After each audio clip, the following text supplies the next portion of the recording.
The thing about fighting me is that you're not going to beat my ass. You're not going to beat my ass. You're not going to beat... I'm going to beat your pussy... You're going to beat this... I'm going to beat your pussy ass up. Then you see a pack of Hell's Angels going by, people are going to want to look. Next thing you know, cars. Because they're just staring at us and not paying attention to stop traffic. If you wanted to break the law on an everyday norm, you should have joined the street gang. That's what they're known for. That's what they do. You're not allowed to steal cars on my block. We steal those cars. I mean, it was so bad by us in Vegas. I was in the pool swimming, and the guys came back. Hey, Pee-wee, the cops are here. They want to talk to you. I said, well, go talk to them. Find out what they want. And they came back. They go, they want to talk to you. Typically, if you leave the club, if you haven't been in for 10 years, you're automatically out back. Got put out in 2006. Back in 2007, wound up going into Cannon. 2011. Came out of there. I had 4.5 years to walk off with zero support from that club.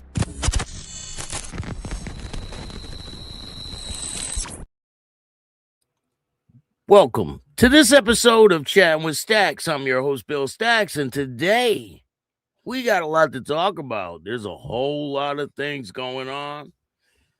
Man, it's crazy out there. We're going to talk about it today. We're going to talk about the Hells Angels, the Outlaws, and a gang that's operated right here in Connecticut, a pretty big one at one point.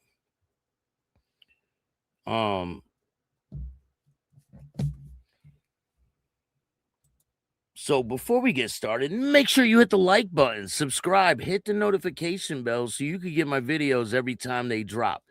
Tell a friend to tell a friend. Tell your mother's brother's sister's friend about Chatting with Stacks.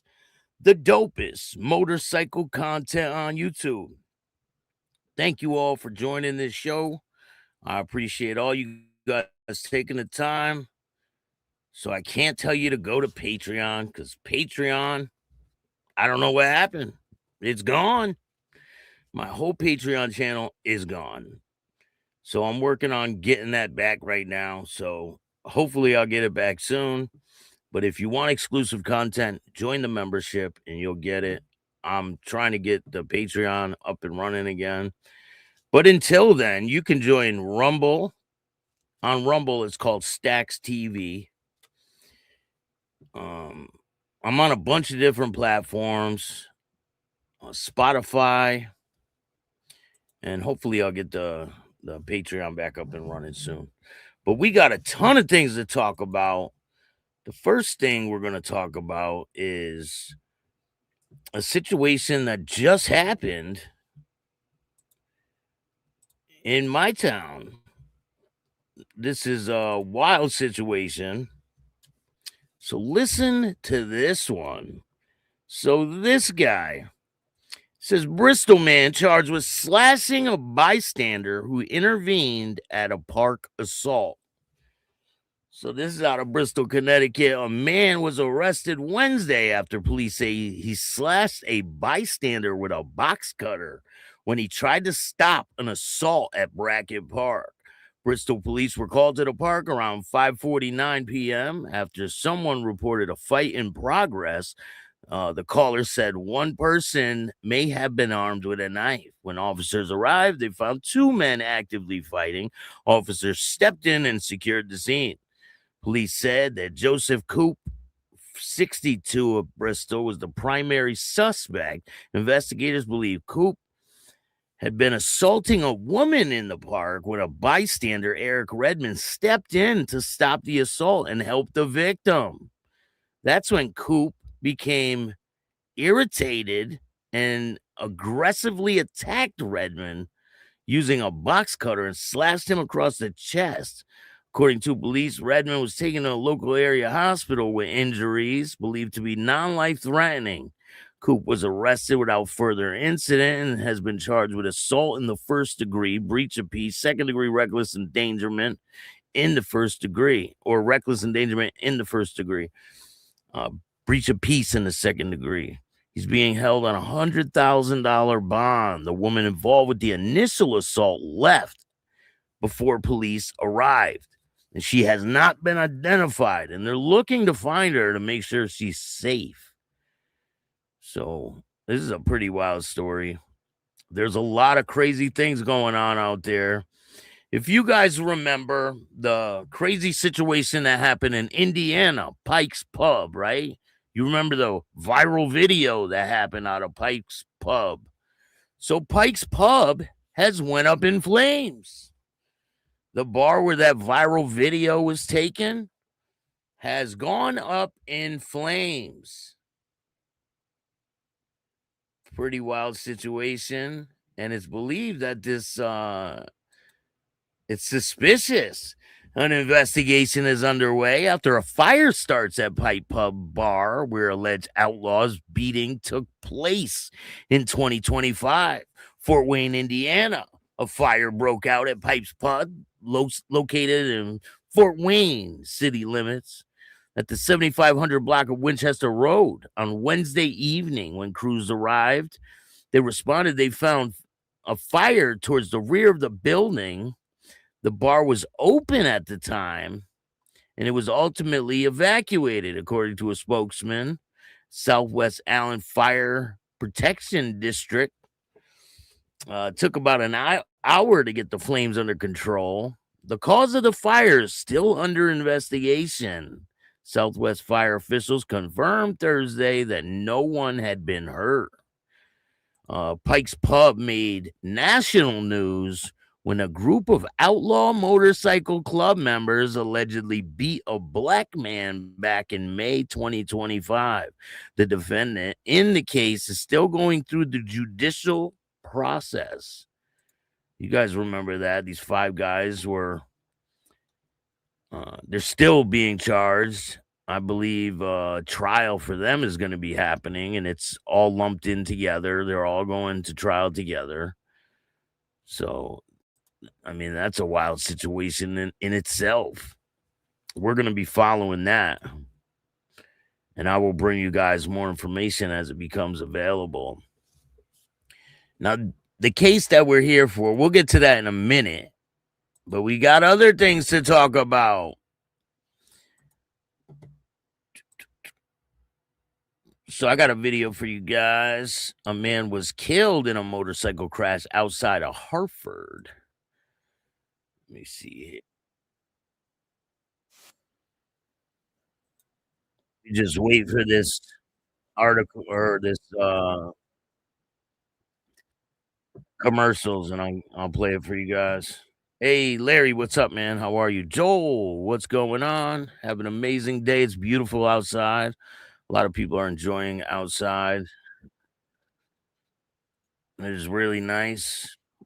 But I got to get some work done. Make sure you guys hit the like button.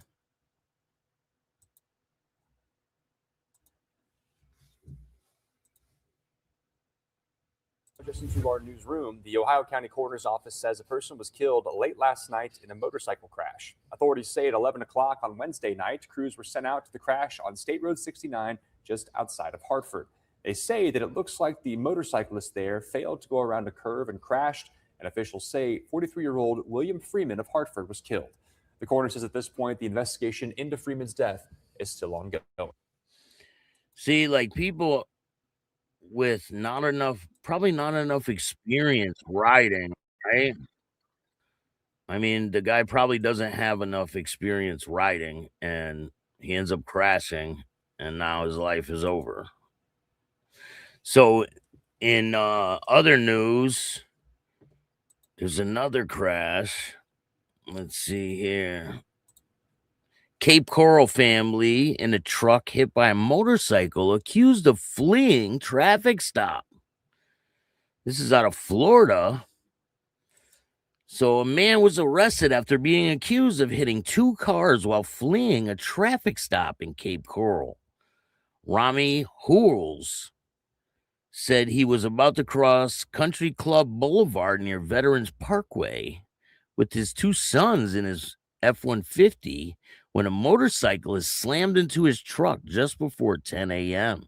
Suddenly, I heard this motorcycle engine revving behind me, and something slammed into the back of my car, the guy said.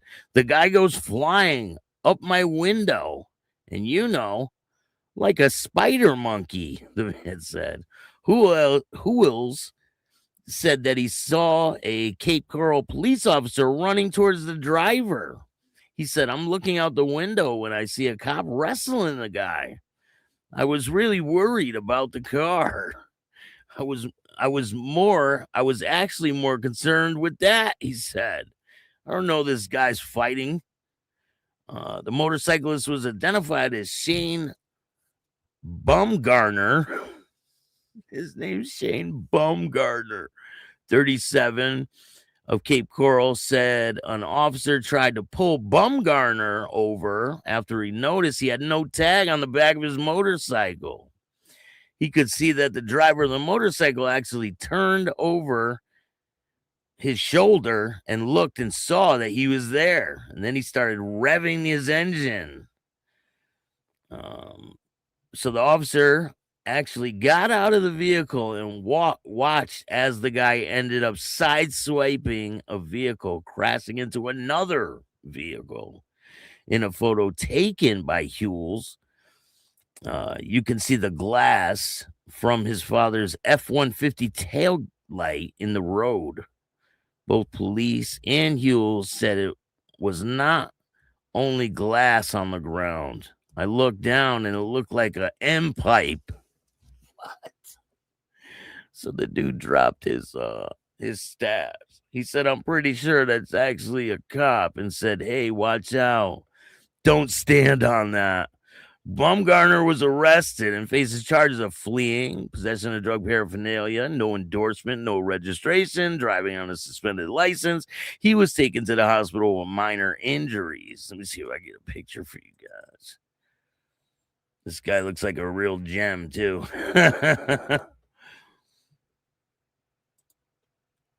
Let's see. All right, so this is the guy that crashed. So this is, what's his name? Bumgarner.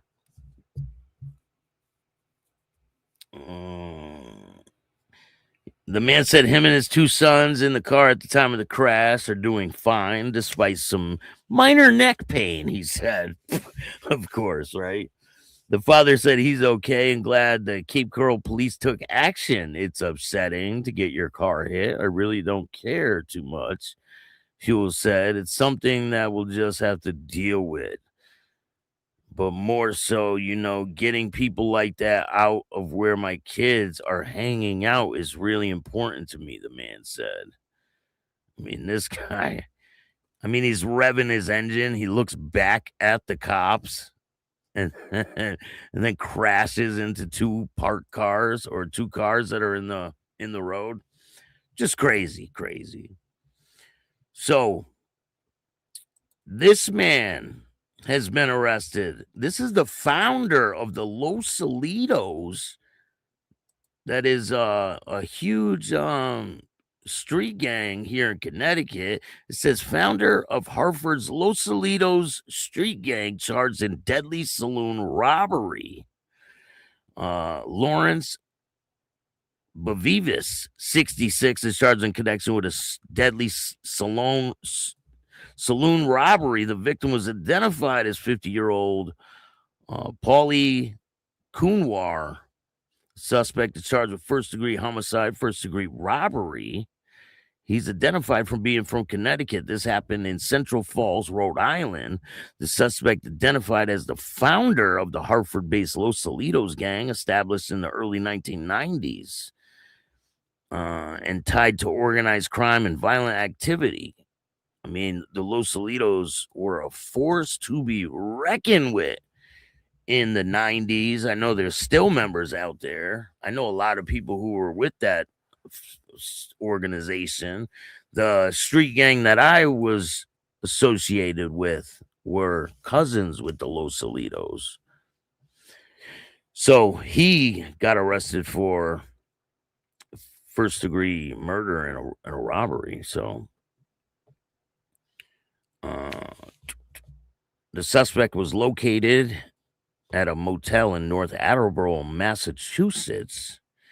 He only been in Central Falls area for a few weeks. The motive and whether the victim specifically targeted remains under investigation. I'll let you guys know more information as it becomes available. So, this is a wild case. Now, this guy, looking at this guy, you would think, is that the victim? No, it's not. This guy is a member of the Hells Angels, and he was charged with a deadly one-punch homicide. So a plea deal was struck in fatal punch case at the Shoreline Amphitheatre. A member of the Hells Angels Motorcycle Club who fatally punched a man at a Shoreline Amphitheatre in Mountain View will go to prison for 6 years. Logan Winterton, 40 years old, of San Francisco, wanted to take responsibility for the punch that he'll regret for the rest of his life, his attorney said in an interview. Winterton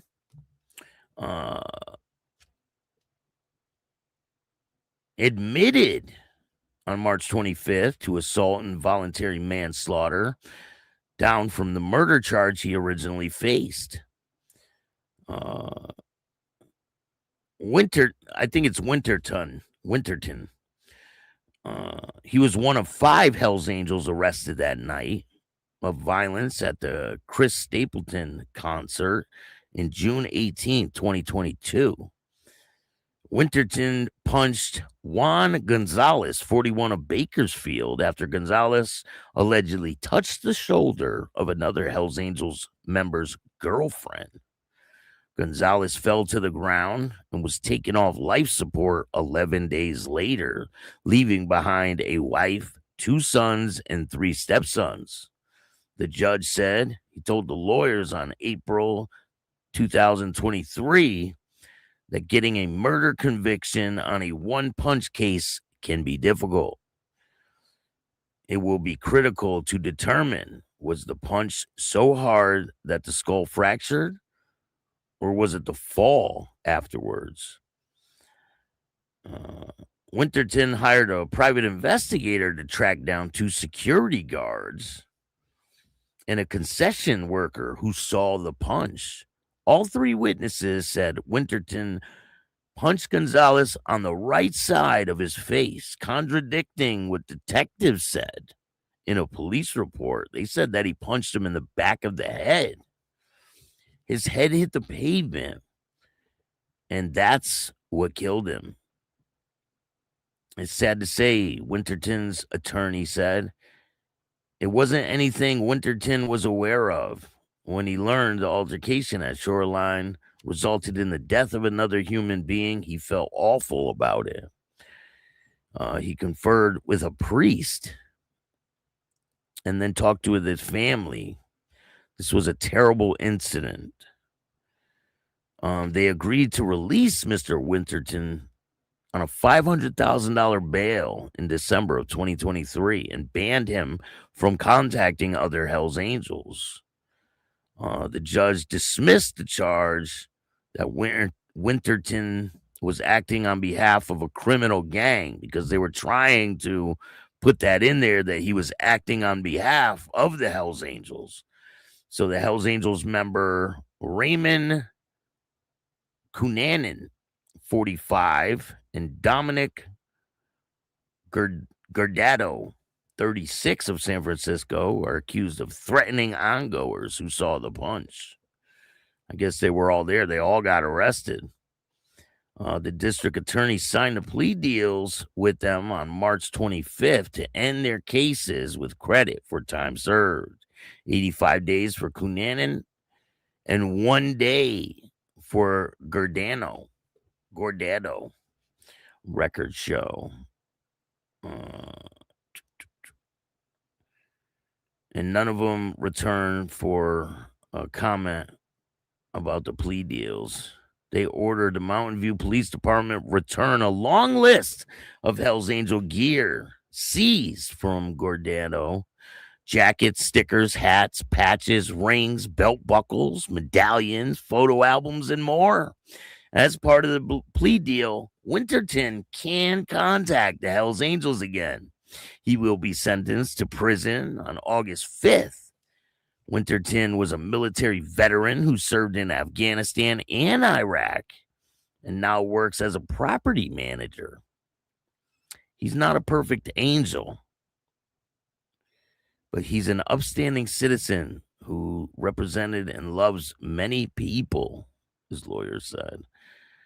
50 minutes before Winterton's punched Gonzalez, the group got into a fight with Nicholas Ruffles, an off-duty Hollister police officer. The police officer was allegedly drunk and wearing a different motorcycle club's jacket and heckled the Hells Angels that were in line at the bathroom, defense attorney said. Julio Moran, 44, and David Weisenhaven, 39, of San Francisco, admitted to assault February 2023 and were sentenced to a year of house arrest, in which they had already served. Gonzalez's family is suing Live Nation, the company that operates Shoreline, for allegedly allowing the Hells Angels to roam freely throughout the venue, even after beating up Raffolos. And the case is scheduled for trial August 24th. So their family is suing. But all these guys got arrested that night, and I guess it was a huge melee. But their cases are done now. We'll see what happens, right? I mean, craziness. Hey, Warland, how are you? Tommy, what's good? Thank you guys for joining me today. Yo Mama's house, what's good, man? Joel, how are you? Chief, what's going on? Good afternoon. Got Larry, Chief, Yo Mama's house, Warland, Tommy, TRC, Lake St. Martin, First Nation, Manitoba, Canada's in the building. Thank you guys for joining me today. Oh no, a group of 81 walking around free and loose. I mean, they try to spin all kinds of shit, right? They try to make it look as bad as possible. So when this thing first happened, this was the headline: 5 Hells Angels arrested in murder at Shoreline. That was the fucking that was the headline, right? 5 Hells Angels arrested in murder at Shoreline. 5 members of the Hells Angels Motorcycle Club were arrested today, March 15th, in a connection with a murder of one man and a brutal assault of an off-duty police officer at a country music concert at the Shoreline Amphitheatre in June. So obviously they didn't get arrested right when it happened. This happened in November, and they didn't get arrested until June, almost a year later. So the murder victim, Gonzalez, 41 of Bakersfield, was found unresponsive near a concession stand at 10:45 on June 18th.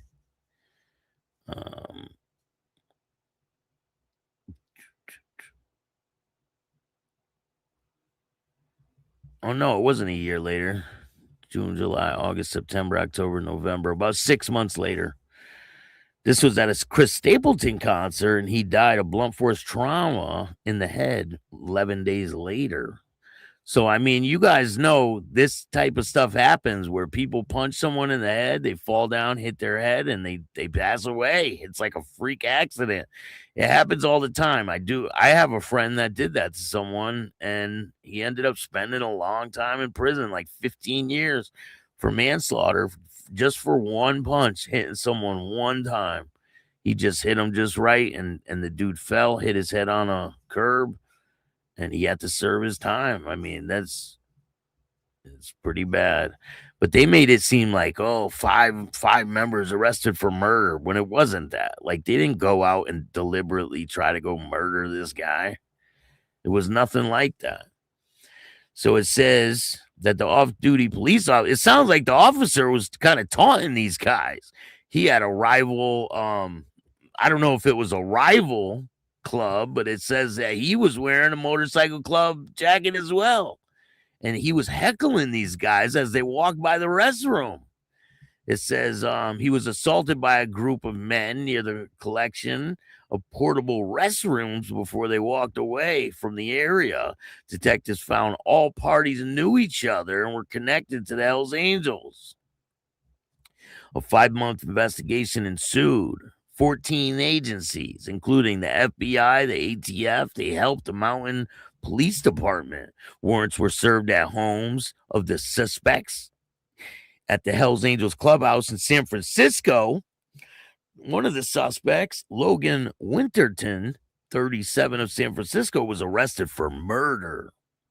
And the rest were facing charges for assault likely to produce great bodily harm and discouraging of a witness to a crime. I know many want answers and updates, and we appreciate the patience, they said. But anyway, this case is all fucking set. But they put in the headlines, 5 men wanted for murder. It was one punch, and the guy passed away. Like, it doesn't seem like it was deliberate like that, you know?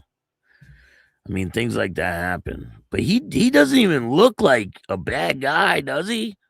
He looks like a lawyer or something.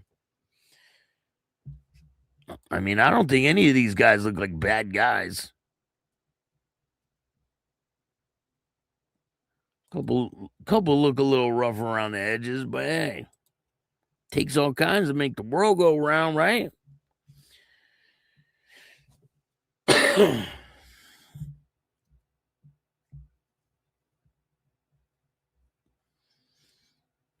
Lie to cover him up for being a drunk. Yeah, I mean, the cop, right? They beat up an off-duty officer. Like, the dude was fucking taunting him, too. And the other guy, the guy that passed away, put his hands on one of their women. Like, if you don't think something's going to happen to you if you do something like that, then you got problems. Like, for real. We got some new interviews dropping soon. I got a really big one on the way. You guys will be pleasantly surprised at this interview. I got it done last night. You guys are going to like this one. So, too bad I couldn't put it on Patreon. But it'll be on the members only first. Make sure you join the membership. If you guys want to donate and help out, I definitely can use your help. You can hit up the Cash App at Chatting with Stacks, or you can hit up the Venmo, PayPal, Super Sticker, Super Chats, Zelle, all that good stuff. Every dollar goes a long way. I put it right back into the show. And if you want to tell your story on Chatting with Stacks, just email me at billstacks2021@gmail.com. There's a lot of great content on the way, and I appreciate all you guys. Thank you for joining me. Hope you have a great day. It's beautiful out there. Go enjoy the day. If you like this show, hit the like button, subscribe, hit the notification bell so you can get my videos every time they drop. If you don't like this show, too fucking bad. Start your own podcast. And remember, don't be a bitch.